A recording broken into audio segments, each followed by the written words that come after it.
ನಮಸ್ಕಾರ, ಬೀದರ್ ನ್ಯೂಸ್ ರೌಂಡಪ್ಗೆ ಸ್ವಾಗತ. ನಾನು ಹನುಮಂತ್ ದೇಶ್ಮುಖ್. ಬನ್ನಿ ಕ್ವಿಕ್ ಆಗಿ ನೋಡೋಣ ಬೀದರ್ ಜಿಲ್ಲೆಯ ಇಂದಿನ ಪ್ರಮುಖ ಸುದ್ದಿಗಳನ್ನು.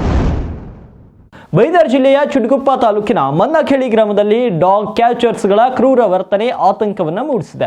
ನಡು ರಸ್ತೆಯಲ್ಲೇ ಬೀದಿ ನಾಯಿಗಳಿಗೆ ಬಡಿಗೆಯಿಂದ ಹಿಗ್ಗಾಮುಗ್ಗಾ ಹೊಡೆದ ದೃಶ್ಯ ಸ್ಥಳೀಯರ ಆಕ್ರೋಶಕ್ಕೆ ಕಾರಣವಾಗಿದೆ. ಇನ್ನು ಗ್ರಾಮ ಪಂಚಾಯಿತಿ ಹಾಗೂ ಪಶುಸಂಗೋಪನಾ ಇಲಾಖೆ ಜಂಟಿ ಕಾರ್ಯಾಚರಣೆ ವೇಳೆ ರೇಬಿಸ್ ಹುಚ್ಚುಮದ್ದು ನೀಡುವ ನೆಪದಲ್ಲಿ ನಾಯಿಗಳಿಗೆ ಚಿತ್ರಹಿಂಸೆ ಮೆರೆದಿರುವುದು ಕ್ಯಾಮೆರಾದಲ್ಲಿ ಸೆರೆಯಾಗಿದೆ. ಕೆಲ ದಿನಗಳ ಹಿಂದೆ ಹುಚ್ಚು ನಾಯಿ ದಾಳಿ ಮಾಡಿದ ಪರಿಣಾಮ ಮುಂಜಾಗ್ರತಾ ಕ್ರಮವಾಗಿ ಈ ಕಾರ್ಯಾಚರಣೆ ಕೈಗೊಂಡಿದ್ರು ನಾಯಿ ಹಿಡಿಯುವ ವೇಳೆ ತೋರಿದ ಕ್ರೂರತೆ ಮಾನವೀಯತೆಯ ಪ್ರಶ್ನೆ ಎಬ್ಬಿಸಿದೆ.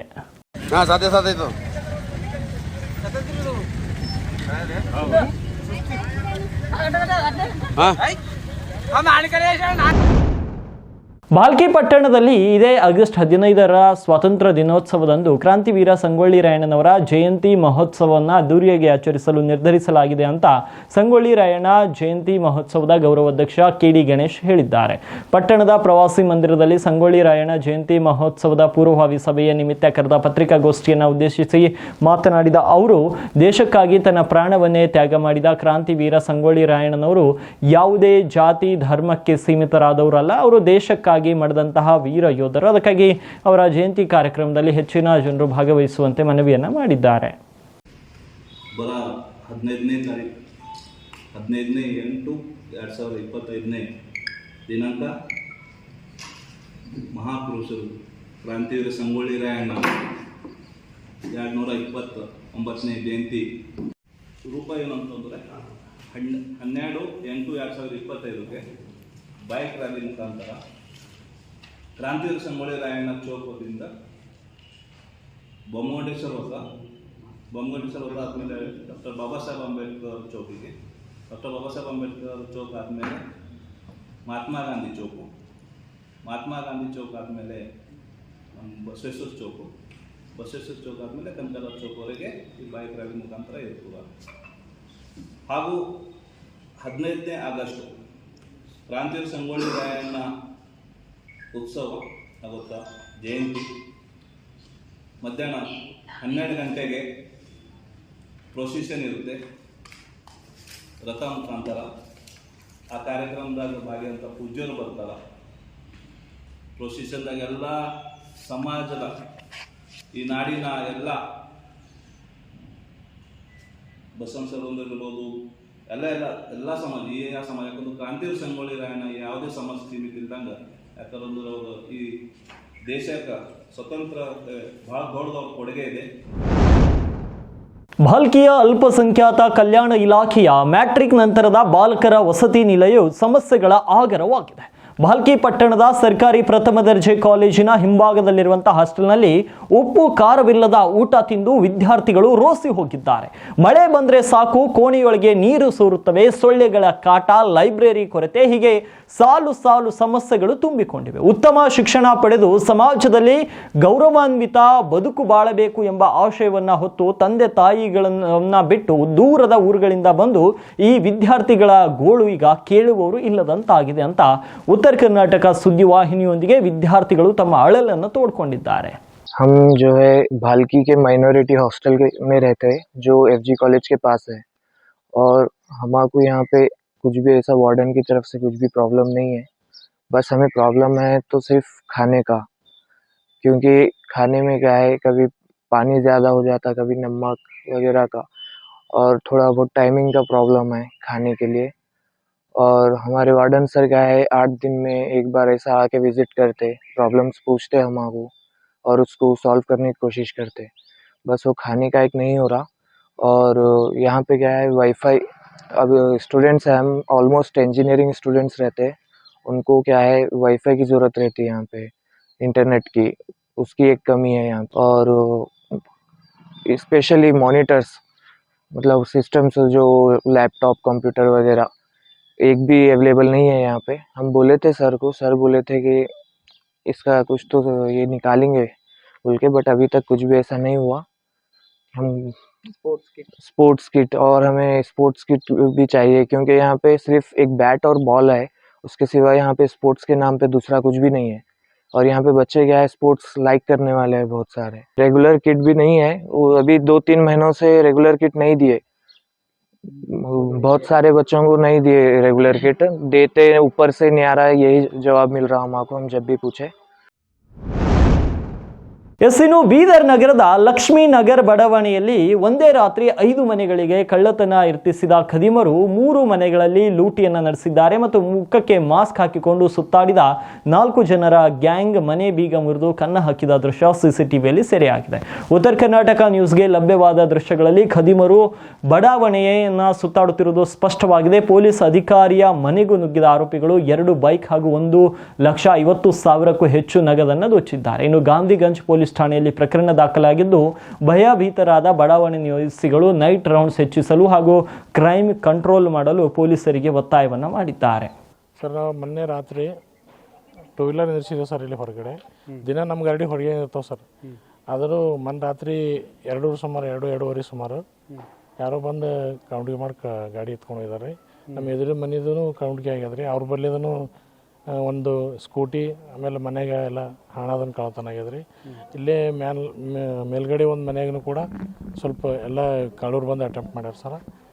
ಹಿಂಗೆ ನಾವರ ಸುಮಾರು ಇಲ್ಲಿ ಮೇಲ್ಗಡೆ ಇದ್ದೀವಿ ಸರ್. 10 ವರ್ಷದಿಂದ ಇಲ್ಲೇ ಇದ್ದೀವಿ ಸರ್. ಈ ಮನೆಗೆ ಬಂದು 1-1.5 ವರ್ಷ ಆಯ್ತು ರೀ.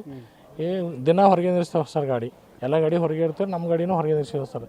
ಅಚಾನಕ್ಕಾಗಿ ರಾತ್ರಿ 8ನೇ ತಾರೀಕು 2-2:30 ಸುತ್ತಮುತ್ತ ಗಾಡಿ ಕಳ್ಳತನ ಆಗ್ಯದ ಸರ್. ಮೇಲ್ಗಡೆ ಅಲ್ಲಿ ಕೀಲಿ ಮುರಿದು ಬಂದಾರ್ರಿ, ಅಲ್ಲಿ ಏನೂ ಸಿಗಲಿಲ್ಲ.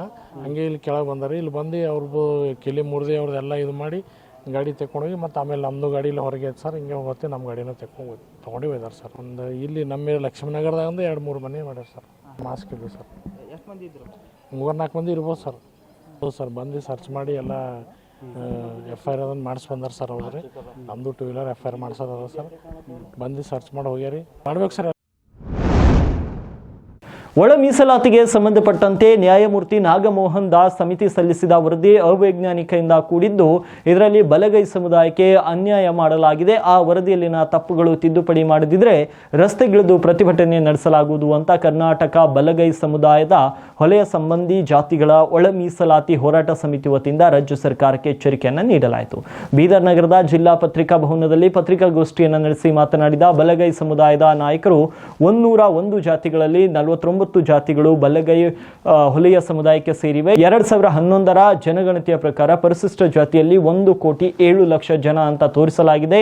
ಅದರಲ್ಲಿ ಬಲಗೈ ಸೇರಿರುವವರು ಸುಮಾರು 38 ಲಕ್ಷ ಜನರು. ಆದರೆ ಇವತ್ತು ಇದನ್ನೆಲ್ಲ ಪರಿಗಣನೆಗೆ ತೆಗೆದುಕೊಳ್ಳುತ್ತಿಲ್ಲ. 49 ಜಾತಿಗಳಲ್ಲಿ ಒಡಕು ಉಂಟು ಮಾಡಿ ಅನ್ಯಾಯ ಮಾಡಿದ್ದಾರೆ. ನಾಗಮೋಹನ್ ದಾಸ್ ಆಯೋಗದ ವರದಿಯ ವಿರುದ್ಧ ಹರಿದಾಯ್ದರು. ಈ ಜಾತಿ ಕಾಲಂ ಜೊತೆ ಧರ್ಮ ಕಾಲಂ ಕೊಡಬೇಕಾಗಿತ್ತು ಅಂತಂದು ನಾವು ಅಲ್ಲಿ ಕೇಳಿದೇವೆ ಮಾತು. ಜಾತಿ ಸಮೀಕ್ಷೆ ಅಂದರೆ ಅನ್ನೋದು ಇವತ್ತು ಧರ್ಮದವರು ಬೀದರ್ನಲ್ಲಿ ಅನೇಕರು ಪರಿಶಿಷ್ಟ ಜಾತಿ ಅಂತ ಬರ್ಸ್ಯಾರ. ಆದ್ರೆ ಅವ್ರ ಪರಿಶಿಷ್ಟ ಜಾತಿ ಅಲ್ಲ, ಅದು ಎಲ್ಲರಿಗೂ ಗೊತ್ತಿದೆ.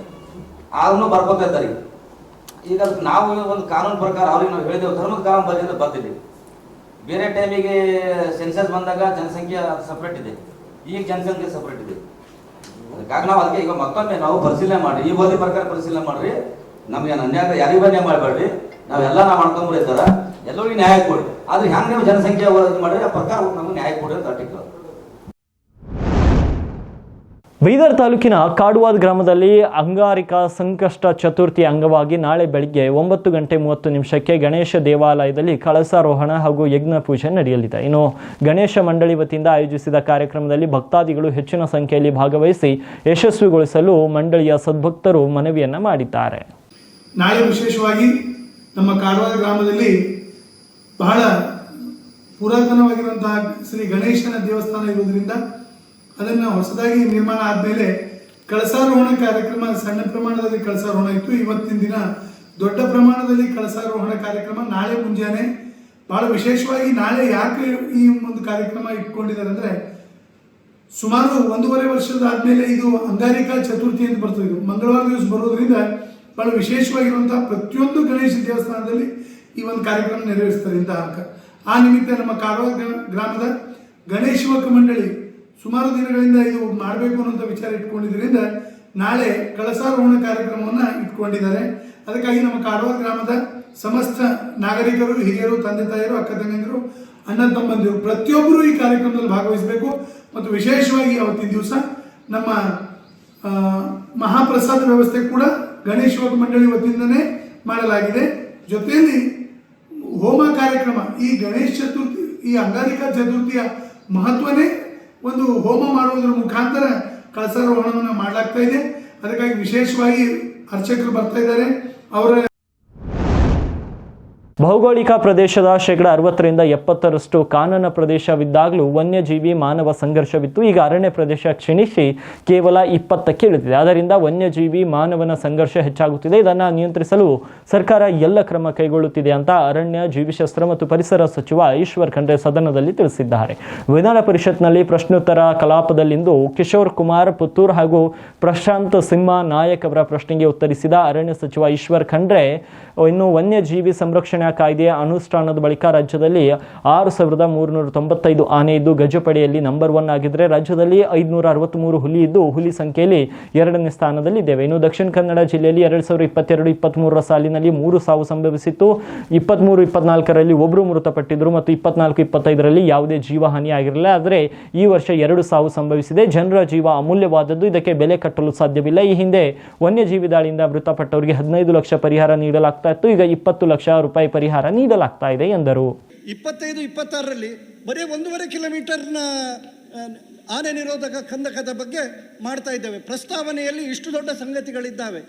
ಈ ಸಮಸ್ಯೆಗೆ ಹಾಗಾದರೆ ಪರಿಹಾರ ಹೋಗಬೇಕು ಅಂತ ಹೇಳಿದ್ರೆ ಇನ್ನೊಂದು 10-15 ವರ್ಷದ ಕಾರ್ಯಯೋಜನೆ ಬೇಕಾದೀತು. ಇದರ ಬಗ್ಗೆ ವಿಶೇಷ ಗಮನ ಕೊಟ್ಟು ಜನರಿಗೆ ವಿಶ್ವಾಸ ಬರುವ ರೀತಿಯಲ್ಲಿ 2 ಪ್ರಾಣಗಳು ಹೋಗಿದ್ದಾವೆ.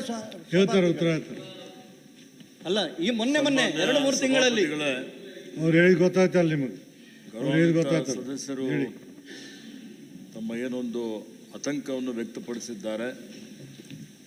ಅದರ ಬಗ್ಗೆ ಇಲಾಖೆ, ಸರ್ಕಾರ ಅತ್ಯಂತ ಗಂಭೀರತೆಯಿಂದ ಇದನ್ನು ತೆಗೆದುಕೊಂಡಿದೆ. ಮಾನವ ಪ್ರಾಣಿ ಸಂಘರ್ಷ ಇವತ್ತಿಂದಲ್ಲ, ಅನಾದಿ ಕಾಲದಿಂದಲೂ ಇದೆ. ಮಾನ್ಯ ಸಭಾಪತಿಗಳೇ, ಹಿಂದೆ ಅರಣ್ಯ 60-70% ಇತ್ತು, ಈಗ 20% ಅರಣ್ಯ ಇದೆ. ಅರಣ್ಯ ಕ್ಷೀಣಿಸ್ತಾ ಇದೆ. ವನ್ಯಜೀವಿ ಸಂರಕ್ಷಣೆ ಕಾಯ್ದೆ ಬಂದ ಮೇಲೆ ವನ್ಯಜೀವಿಗಳ ಸಂಖ್ಯೆ ಜಾಸ್ತಿ ಆಗಿದೆ. ಕರ್ನಾಟಕ ರಾಜ್ಯದಲ್ಲಿ 2022ರಲ್ಲಿ ಆನೆ ದಾಳಿಯಿಂದ ಸಾವಿಗೀಡಾದವರಿಗೆ ರಾಜ್ಯ ಸರ್ಕಾರದಿಂದ ಕೇರಳಕ್ಕೆ ಹೆಚ್ಚಿನ ಪರಿಹಾರ ನೀಡಲಾಗುತ್ತಿದೆ ಅಂತ ಪರಿಷತ್ ಸದಸ್ಯ ಪ್ರತಾಪ್ ಸಿಂಹ ನಾಯಕ್ ಅವರ ಆರೋಪಕ್ಕೆ ಅರಣ್ಯ ಸಚಿವ ಈಶ್ವರ್ ಖಂಡ್ರೆ ತಿರುಗೇಟನ್ನು ನೀಡಿದ್ದಾರೆ. ಇಂದಿನ ವಿಧಾನ ಪರಿಷತ್ ಕಲಾಪದಲ್ಲಿ ಬಿಜೆಪಿಗರ ಆರೋಪಕ್ಕೆ ಟಕ್ಕರ್ ಕೊಟ್ಟ ಖಂಡ್ರೆ, ಕೇರಳಕ್ಕೆ ಪರಿಹಾರ ಕೊಟ್ಟಿರುವುದಾಗಿ ತಾವು ಟ್ವೀಟ್ ಕೂಡ ಮಾಡಿದ್ದೀರಿ, ಆದರೆ ನಮ್ಮ ಸರ್ಕಾರದಿಂದ ಕೇರಳಕ್ಕೆ ನಯಾ ಪೈಸಾ ಹಣವನ್ನು ಸಹ ನೀಡಿಲ್ಲ. ರಾಜ್ಯದಲ್ಲಿ ಆನೆ ದಾಳಿಯಿಂದ ಸಾವಿಗೀಡಾದವರಿಗೆ ನಾವು ಈಗಾಗಲೇ ಹೆಚ್ಚಿನ ಪರಿಹಾರವನ್ನು ನೀಡಿದ್ದೇವೆ ಎಂದರು. ಕೇರಳಗೆ ಪರಿಹಾರ ಕೊಟ್ಟಿದ್ದೀರಿ ಅಂತ ಹೇಳಿದ್ದೀರಿ. ಅರಣ್ಯ ಇಲಾಖೆ ವತಿಯಿಂದ, ನಮ್ಮ ಸರ್ಕಾರದ ವತಿಯಿಂದ ತಾವು ಟ್ವೀಟು ಮಾಡ್ತಾ ಇದ್ದೀರಿ. ಭಾಳ ಸಲ ಒಂದು ನಯಾ ಪೈಸೆನೂ ಕೇರಳಗೆ ನಾವು ಪರಿಹಾರ ಕೊಟ್ಟಿಲ್ಲ. ಒಂದನೇದು ಪರಿಹಾರ ಈಗಾಗಲೇ ಈ ವರ್ಷ ಹೈವೇದಲ್ಲಿ 15 ಲಕ್ಷ ಪರಿಹಾರ ಇತ್ತು, 20 ಲಕ್ಷ ರೂಪಾಯಿ ಮಾಡಿದ್ದಿದೆ. 20 ಲಕ್ಷ ರೂಪಾಯಿ ಈಗಾಗಲೇ ಉತ್ತರ ಹೇಳ್ಬಿಡಿ. ಎಲ್ಲಿ ಅದೇ ಹೇಳ್ತಾ ಇದ್ದೀನಿ, ಅದೇ ಪರಿಹಾರ ಕೇಳಿದ್ರು ಅವ್ರು ಹೆಚ್ಚು ಕೊಡ್ರಿ ಅಂತ ಹೇಳಿ, ಅದಕ್ಕೆ 20 ಲಕ್ಷ ರೂಪಾಯಿ ಮಾಡಿದ್ದಿದೆ. 20 ಲಕ್ಷ ರೂಪಾಯಿ ಬೆಲೆ ಕಟ್ಟಲಿಕ್ಕೆ ಆಗುತ್ತೆ ಮಾಡಿ ಅಂತ ಕನ್ನಡ ಜಿಲ್ಲೆಯಲ್ಲಿ